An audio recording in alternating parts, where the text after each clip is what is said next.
अपरिमेय का मतलब जैसे हमारे पास कोई संख्या √2 हो, कोई संख्या √3 हो, √5 हो। बेटा ये मोस्ट इंपॉर्टेंट क्वेश्चन है, ये हर साल पेपर में आता है। नेक्स्ट क्वेश्चन हमारे पास आता है जो कि बहुत ही इंपॉर्टेंट क्वेश्चन है, very very most important, very very very very. 2 की जगह पे √3 भी हो सकता है, √5 भी हो सकता है, √7 भी हो सकता है, √11, √13 कुछ भी हो। हेलो मेरे प्यारे बच्चों, कैसे हो आप सभी लोग। उम्मीद है आप सभी लोग बहुत ही बढ़िया होंगे। प्यारे बच्चों, आज के इस लेक्चर के अंदर, आज की इस वीडियो के अंदर मैं तुम लोग को चैप्टर 1 जिसका नाम है वास्तविक संख्याएं, इसके वो सारे most important questions, most important facts बताने वाला हूं जो कि बोर्ड एग्जाम में पूछे जाते हैं। तो इस वीडियो को स्टार्टिंग से एंड तक देख लेना। मात्र भैया 20 मिनट में खल्लास कर दूंगा, सिर्फ 20 मिनट में। तो आइए स्टार्ट करते हैं कि सबसे पहले आखिर इस चैप्टर के अंदर आता क्या क्या है, क्या क्या हमें इस चैप्टर के अंदर पढ़ना होता है। यहां पर देख सकते हो अभाज्य गुणनखंड, लासा और मासा, अपरिमेय संख्याओं को सिद्ध करना, ये इसके मेन पार्ट्स होते हैं। अगर हम अभाज्य संख्या की बात करते हैं कि अभाज्य संख्या होती क्या है, तो अभाज्य संख्या का मतलब ये होता है कोई भी नंबर हो, ऐसे हमारे पास कोई भी नंबर दे दे और हम उसे इस फॉर्म में तोड़ दे। जैसे हमने 2 से काटा, 2 से 16 बार में कटा, फिर 2 से हम काटते हैं तो 8 बार में कटा, फिर 2 से काटते हैं तो 2 चौके 8 कटा, फिर से हमने 2 से काटा, 2 दूनी 4 कटा, और फिर ये 2 से 1 बार में कट गया। तो यहाँ पर देखोगे 32 को हमने 1 2 3 4 5, यानी 32 हमारा 5 बार में कटा 2 से, यानी 2 की घाते 5। तो अगर हम किसी भी भाज्य संख्या को इस तरह से अभाज्य संख्या के फॉर्म में लिख देते हैं तो वो हमारा अभाज्य गुणनखंड बन जाता है, जिसे हम अंकगणित की आधारभूत प्रमेय भी कहते हैं। लासा और मासा, लासा और मासा का, लासा का मतलब होता है लघुत्तम समापवर्त्य और मासा का मतलब होता है महत्तम समापवर्तक। इसे हम क्वेश्चन में देखेंगे कि आखिर निकाला कैसे जाता है, इसकी वैल्यू को कैसे फाइंड आउट किया जाता है, वो हम क्वेश्चन में बताएंगे। अगर आपको डिटेल में पढ़ना है तो हम लाइव क्लासेस भी लेते हैं। लाइव क्लास में आप देख सकते हो कि हमने लासा और मासा के बारे में डिटेल में कैसे पढ़ाया है। अगर हम आगे बात करते हैं अपरिमेय संख्याओं को सिद्ध करना, तो सबसे पहले मैंने आप लोग को यह भी बताया था कि परिमेय संख्या जो p बटा q के फॉर्म में होती है और q is not equal to 0 और p और q दोनों ही पूर्णांक होते हैं, और अगर ऐसा नहीं है तो वो अपरिमेय होती है। अपरिमेय का मतलब जैसे हमारे पास कोई संख्या √2 हो, कोई संख्या √3 हो, √5 हो, इस तरह से जो नंबर होते हैं, अगर हम लिख दें 2 प्लस √7, तो ये सारी संख्याएं हमारी अपरिमेय होती हैं और एग्जाम में इसको पूछ लेता है सिद्ध करने के लिए, तो वो भी हम देखेंगे। ठीक है, तो आइए बढ़ते हैं आगे और देखते हैं एक एक पार्ट्स को। सबसे पहले यहाँ पर है क्वेश्चन हमारे पास जो बहुत ही ज्यादा इंपॉर्टेंट है बोर्ड एग्जाम के लिए, वो है निम्न में से कौन सी अपरिमेय संख्या है। अपरिमेय का मतलब वही, सॉरी अपरिमेय नहीं है, मतलब अपरिमेय नहीं है तो मतलब परिमेय, तो ये तो आपकी अपरिमेय है। इसको भी अगर सॉल्व करोगे तो ये भी अपरिमेय है। 35 ये भी अपरिमेय है, लेकिन इसको अगर तुम रूट से बाहर निकालोगे तो ये 11 का स्क्वायर होता है और 11 एक परिमेय संख्या होती है, मतलब ये एक अपरिमेय नहीं है। ठीक है, आइए आगे बढ़ते हैं। आगे हमारे पास है संख्याएं 12, 15 और 21 का मासा ज्ञात करो। मासा कैसे निकालते हैं, सबसे पहले 12 को तोड़ लो, तो 12 को तोड़ोगे 2 दूनी 4, तो 2 बार कटा और 1 3, 2 दूनी 4 3 12। 15 को अगर तोड़ना चाहोगे तो 3 5 15, 3 और 5 से। अगर 21 को तुम तोड़ना चाहोगे तो ये 3 7 21 टूट जाता है। और अगर आपको इसका मासा निकालना हो, मासा निकालना हो, तो मासा निकालने के लिए हम वही नंबर उठाते हैं जो सब में हो। 2 इसमें है लेकिन इन दोनों में नहीं है, 3 इसमें भी है, इसमें भी है, इसमें भी है, तो 3 उतार लो। 3 के बाद 5 इसमें है, दोनों में नहीं है, 7 इसमें है, इन दोनों में नहीं है, तो इसको नहीं उतारेंगे। वही नंबर उतरता है जो सब में होता है, तो 3 सब में है और इनकी घात न्यूनतम किसमें है, सबकी बराबर ही है, तो यही हमारा इस प्रश्न का क्या हो जाएगा, मासा। मासा मतलब कितना हो गया आपका, 3 आ गया। अगर मैं इसी प्रश्न में लासा पूछता तुमसे कि चलो मुझे लासा निकाल के बता दो कितना होगा, तो लासा का मतलब पहले तो सारे अभाज्य नंबर उतरते हैं, 2 भी है, 3 भी है, 5 भी है, 7, 2 3 और 5 और 7 उतार लिए सारे नंबर। अब घात इसमें अधिकतम लगाते हैं। 2 देखो अधिकतम कितने बार आया है, 2 बार। 3 अधिकतम, सब में एक बार है तो एक घात, और 5 और 7। अब इसको गुणा कर लोगे, गुणा करने पर जितना आ जाएगा वो तुम्हारा लासा हो जाएगा। हालांकि इसमें मासा पूछा है तो मासा हमारे पास 3, option A is the correct, right. Next question, अगर हम नेक्स्ट क्वेश्चन देखते हैं तो कहता है निम्नलिखित संख्याओं 26 और 91 का अभाज्य गुणनखंड विधि से HCF और LCM ज्ञात करो। सेम प्रोसेस से करना है जैसे अभी हमने पीछे वाला क्वेश्चन किया। तो यहाँ पे हल डालोगे, हल डालने के बाद हम क्या करते हैं, सबसे पहले हम यहाँ पर 26 को तोड़ेंगे। तो 26 को तोड़ोगे तो 13 दूना 26, मतलब 2 गुणे 13, यही टूटेगा। और 91 को अगर हम तोड़ने बैठेंगे तो 13 सत्ते 91, मतलब 7 गुणते 13। अब हमसे पूछा क्या है, HCF। तो HCF मतलब क्या होता है, किसका, 26 और 91 का। तो 26 और 91 का HCF क्या हो जाएगा, HCF जो सब में हो, तो 13 सब में है, तो यही आपका इस प्रश्न का उत्तर हो जाएगा। This is your final answer, check कर लो। ठीक है, अब हमसे पूछा है एलसीएम। एलसीएम अगर हमें निकालना होता है तो एलसीएम में हम वही नंबर उतारते हैं जो सब में हो। तो सब में कौन सा है, 2 भी है 7 भी है, तो 2 गुणे 7, और उसके बाद 13 भी है। अब ये नहीं कि 2 बार 13 है, एक बार ही उतारना है, और घात अधिकतम लगाना है, तो 2 अधिकतम एक बार आया, 7 भी अधिकतम एक बार, 13 भी एक बार। तो ये नहीं कितना हो जाएगा, 2 सत्ते 14, 14 3 42, और 14 एक कम 14 4 18, 182 जो हो जाएगा वो इस प्रश्न का एलसीएम हो जाएगा। देखो कितना आसान है। अब ऐसा कोई भी प्रश्न होगा उसका एचसीएफ और एलसीएम आप निकाल सकते हो, ऐसे ही बोर्ड एग्जाम में भी निकालना है, तभी आपको फुल में फुल मार्क्स मिलेगा। एक भी कॉन्सेप्ट नहीं छोड़ूंगा, हर कॉन्सेप्ट बताऊंगा, कॉन्सेप्ट ही कॉन्सेप्ट आपको यहाँ पे मिलता है। और अगर मैं फिर से कहता हूं, अगर आपको डिटेल में पढ़ना है तो उसके लिए हम लाइव क्लासेस भी लेते हैं। आप लाइव में जाकर के सर्च कर लो वास्तविक संख्याएं बाय नितेश निराला सर, मैं दिख जाऊंगा, उसी को देख लेना वीडियो। ठीक है, चलो आगे बढ़ते हैं। कह रहा सिद्ध कीजिए कि 5 + √3 एक अपरिमेय संख्या है। बेटा ये मोस्ट इंपॉर्टेंट क्वेश्चन है, मोस्ट इंपॉर्टेंट। ये हर साल पेपर में आता है 2 अंक में, 4 अंक में भी आता है। यहां पे ध्यान रखना है, यहां पे कुछ भी हो, 5 + √3, 2 + √2, 9 + √3, कुछ भी हो, हर प्रश्न को करने का सिर्फ एक ही मेथड है, वो मैं आप लोग को बताता हूं। यहां पे आपको डालना है हल। हल डाल दिए। हल डालने के बाद सबसे पहली लाइन आपको क्या लिखना होता है, माना। क्या करेंगे, लिखेंगे हम सबसे पहली लाइन में माना। क्या माना, तो यहां पे देखो, माना 5 + √3 एक परिमेय संख्या है। एक परिमेय संख्या है। सबसे पहले आपको यही लाइन लिखना है, परिमेय संख्या है। अब आपको पता होना चाहिए कि अगर वो एक परिमेय संख्या है तो हम उसे दिस इंप्लाइज दैट करके 5 + √3 बराबर a/b लिख सकते हैं। लिख सकते हैं क्योंकि भाई वो परिमेय संख्या है, और परिमेय संख्या को हम p/q या फिर a/b जैसा लिख सकते हैं। अब तुम्हारे माइंड में आ रहा होगा कि सर ये a और b क्या है, तो इसको ब्रैकेट में लिख देना है, जहां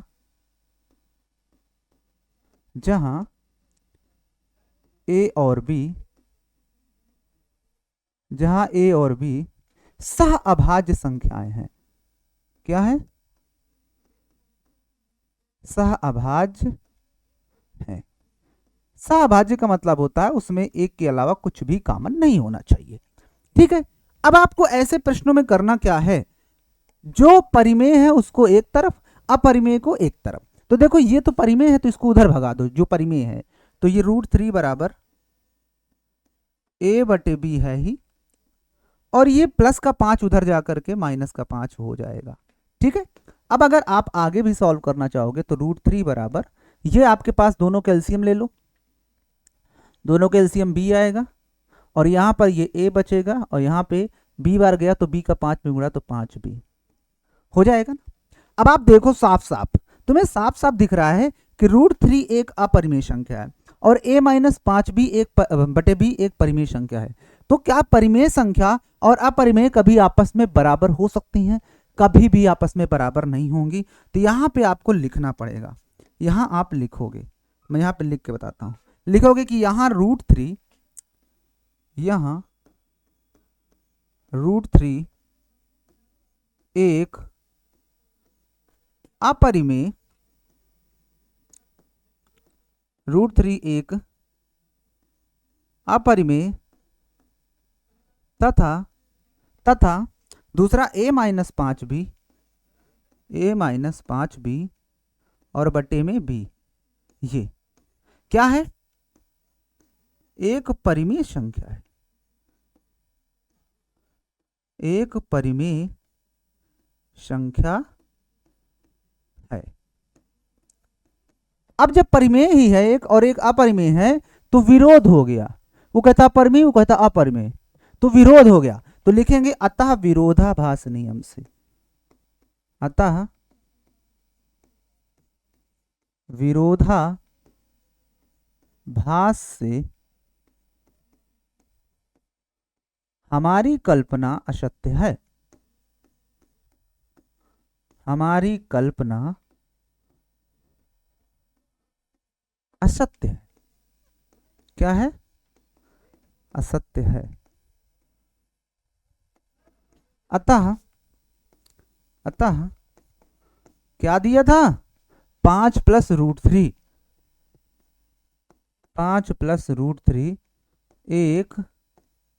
एक अपरिमेय संख्या है, अपरिमेय संख्या है। चेक कर लो। इति सिद्धम, इति सिद्धम यहां लिख दो।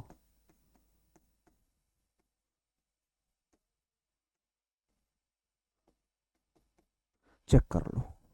बहुत ही प्यारा, बहुत ही शानदार क्वेश्चन है, पेपर में आएगा। यहां पर कुछ भी नंबर हो सकता है। 5 + √3 बस प्लस में लिखा हो, 2 + √2, 9 + √2। ऐसा क्वेश्चन है तो उसको तुम इसी मेथड से करोगे सारे क्वेश्चन को। समझ गए सभी लोग? क्या सभी लोग को इस मेरी बातें, हर तरह की बातें समझ में आ गई? और फिर से कह रहा हूं, अगर आप लोग को लाइव देखना इन चीजों को, आप लोग को इनके बारे में लाइव जाना है, तो इसके लिए आपको हमारे इस UP board high school Vidyakul पर आपको लाइव में जाओ, निराला सर को सर्च करो, लाइव सेक्शन में प्लेलिस्ट बनी हुई है, चैप्टर 1 को आराम से लाइव पढ़ लो। ठीक है? लाइव मेरी क्लासेस चलती भी हैं, उनको भी देखो आराम से। लेकिन अगर कम समय में अच्छी तैयारी करना चाहते हो तो फिर यहाँ पर ये प्लेटफॉर्म बेस्ट है, आप यहाँ पर भी देखो। हर तरह की वीडियोज अपलोड होंगी, चाहे वो 15 मिनट की हो, चाहे वो 2 घंटे की हो, चाहे 12 घंटे की मैराथन हो, हर तरह की वीडियोज मिलेंगी। शॉर्ट्स भी तुम्हें यहाँ पे मिलेगा, हर तरह की वीडियोज तुम्हें यहाँ पे मिलेंगी। नेक्स्ट क्वेश्चन हमारे पास आता है जो कि बहुत ही इंपॉर्टेंट क्वेश्चन है, very very most important, very very very very most important question. अब देखो, कह रहा है कि सिद्ध कीजिए √2 एक अपरिमेय संख्या है। अब √2 को अपरिमेय सिद्ध करना है। अब यहां पर ध्यान रखना, यहां पर तुम्हारा √2 की जगह पे √3 भी हो सकता है, √5 भी हो सकता है, √7 भी हो सकता है, √11, √13 कुछ भी हो, ऐसे रूट में होना चाहिए। उसको अगर अपरिमेय सिद्ध करना है तो ध्यान से देख लेना कैसे सिद्ध करना है, उसके बाद तुम सारे क्वेश्चंस में गर्दा उड़ा दोगे। ध्यान से देखना। सबसे पहले तुम्हें डालना पड़ेगा हल। सबसे पहले यहां डालना है हल। हल डालने के बाद लिखोगे कि माना जैसे पीछे लिखे थे, √2 एक परिमेय संख्या है, √2 एक परिमेय संख्या है। लिख दिए। अब अगर √2 एक परिमेय संख्या है तो क्या हम इस √2 को a/b जैसे नहीं लिख सकते, जैसे पीछे लिखे थे? और a और b है क्या, तो यहां पर लिखोगे जैसा पीछे लिखे थे, a, b सहअभाज्य। क्या है ये आपकी सहअभाज्य संख्याएं हैं। ठीक है? अब जब ये सहअभाज्य संख्याएं हैं तो बाई क्रॉस मल्टीप्लीकेशन इस b का इधर गुणा होगा तो b √2 हो जाएगा, और इधर a बन जा a हो जाएगा। बस इसी को आपको इक्वेशन नंबर फर्स्ट मान लेना है। मान लिए। मानने के बाद देखना है कि ये रूट में है, तो रूट में हटाने के लिए दोनों पक्षों का वर्ग करना पड़ेगा। क्या करना पड़ेगा? वर्ग। तो लिखेंगे दोनों पक्षों का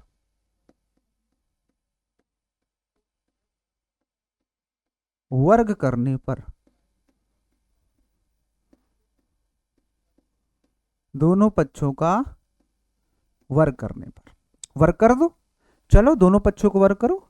अगर आप यहां पे √2 का स्क्वायर करोगे 2 होगा, और b का स्क्वायर b², यही होगा। तो ये आपके पास आ जाएगा 2b², और इधर a का स्क्वायर करोगे तो a²। समझ गए? अब ये 2 बटे में ले जाना है तो b² बराबर ए स्क्वायर बटे 2। अब तुम्हें मैंने सिखाया था अगर किसी भी नंबर का स्क्वायर किसी नंबर से कटता है तो वो नंबर भी कटता है। सो दिस इंप्लाइज दैट आप ए को भी डिवाइड करोगे 2 से तो ये भी किसी ना किसी बार कटेगा, मान लो सी बार। सी क्या है लिखना चाहो तो लिख दो, सी एक पूर्णांक, सी एक पूर्णांक, सी एक पूर्णांक। अब अगर हम इसको गुणा कर दें इधर तो क्या आएगा, ध्यान से देखो। अब हम यहां पे गुणा करने वाले हैं, अगर आप इसका गुणा कर दोगे इधर तो a बराबर 2c हो जाएगा, a बराबर 2c, a बराबर 2c। आप इसे मान लो इक्वेशन नंबर सेकेंड मान लिया। अब a की वैल्यू तुमने निकाल लिया, वापस से a की वैल्यू इस समीकरण में रख देना है, a बराबर 2c। तो लिखेंगे समीकरण 1 में, समीकरण 1 में जो a बराबर तुमने 2c निकाला उसे रखने पर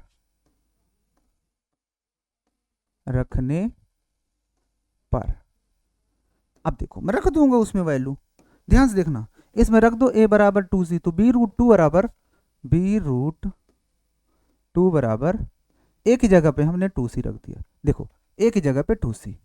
अब तुम यहां पे साफ साफ देख पा रहे हो कि क्या करना पड़ेगा, इस रूट को हटाने के लिए मुझे फिर से दोनों पक्षों का वर्ग करना पड़ेगा, दोनों पक्षों का वर्ग करना पड़ेगा। तो कर दो इसका स्क्वायर b का b स्क्वायर √2 का 2 तो 2b स्क्वायर, और इधर 2 2 ज़ा 4 c का c स्क्वायर हो जाएगा। Same process. अब देखो 2 से कटेगा, 2 1 कम 2 और ये 2 दूनी 4 क्योंकि ये बटे में जाएगा, तो यहां पर आ जाएगा आपका b स्क्वायर बराबर 2c स्क्वायर, यही होगा। अब तुम्हें मैंने क्या कहा था कि जो 2 है वो बटे में होना चाहिए, जैसे यहां पर 2 को बटे में ले गए थे तो यहां भी 2 बटे में आएगा, तो b स्क्वायर बराबर, सॉरी इसके बटे में 2 भी आएगा, बराबर c स्क्वायर। अब अगर b स्क्वायर 2 से विभाजित है, जैसे a स्क्वायर 2 से विभाजित था तो सिर्फ a भी विभाजित था 2 से, तो यहां पर भी b भी 2 से विभाजित होगा, तो b/2 बराबर कुछ मान लेते हैं कितने बार जाएगा, d बार। अब d बार ले गए तो जैसा यहां पर हमारा c एक पूर्णांक था तो यहां पर हमारा d एक पूर्णांक हो जाएगा। क्या हो जाएगा, ये हमारा d एक पूर्णांक हो जाएगा। ठीक है, अब तुम यहां तक देखे ध्यान से, अब तुम्हें समझ में आएगी एक चीज, अब तुम्हें एक चीज समझना है। क्या समझना है, वही तो मैं समझाने वाला हूं तुम लोग को, वही समझाने वाला हूं, ध्यान से देखना, वही समझाने वाला हूं कि ये जब तुमने सॉल्व किया इतना पूरा ये, तो यहां से तुम्हारा b की वैल्यू निकल आएगी। b की वैल्यू कितनी आ जाएगी, b बराबर 2d, और इसी को हम मानेंगे इक्वेशन नंबर 3 हो गया। अब देखो a और b को तुमने सहाभाज्य माना था, लेकिन यहाँ पे a बराबर 2c आया और b बराबर 2d, a और b में क्या एक कॉमन है, दोनों में तो 2 कॉमन आ रहा है ना उभयनिष्ठ, तो इसलिए हम लिखेंगे, हम यहाँ पर लिखेंगे, क्या लिखेंगे, यहाँ a और b का, a और b का उभयनिष्ठ गुणनखंड,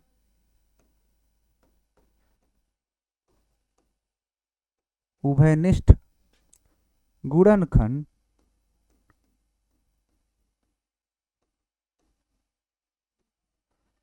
2 है। कितना है, 2 है, या लिख सकते हो 1 नहीं है।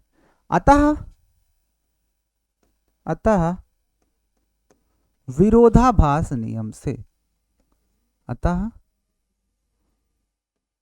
विरोधाभास नियम से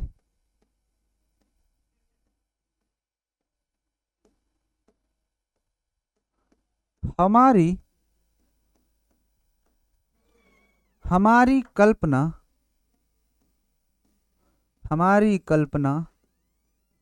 असत्य है, हमारी कल्पना असत्य है। और जब हमारी कल्पना सत्य है तो लिख देंगे अतः √2 एक अपरिमेय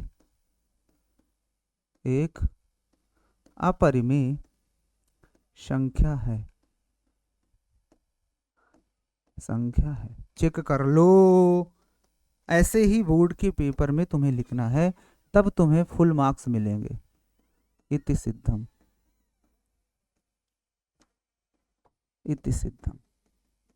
चेक कर लो अगर किसी को भी किसी भी तरह की प्रॉब्लम है तो। ठीक है, तो इस तरह से हमने जितने भी इंपॉर्टेंट क्वेश्चन थे वो हमने सारे बता दिए, इंपॉर्टेंट क्वेश्चन सब हमने करवा दिए। अब जाते जाते तुम्हारे लिए एक प्यारा सा क्वेश्चन ये है कि 15 और 60 का HCF बताना है, क्या होगा HCF क्या होगा, और आपको LCM भी बताना है 15 और 60 का क्या होगा। ये आप लोग को कमेंट्स करना है, ठीक है। और किसी भी तरह कोई प्रॉब्लम है तो कमेंट करके बताना। किस चैप्टर का तुम्हें फास्ट रिवीजन चाहिए वो भी कमेंट करके बताना। बाकी मिलूंगा किसी नई वीडियो के साथ, तब तक के लिए सभी को लव यू एंड जय हिंद, बाय बाय।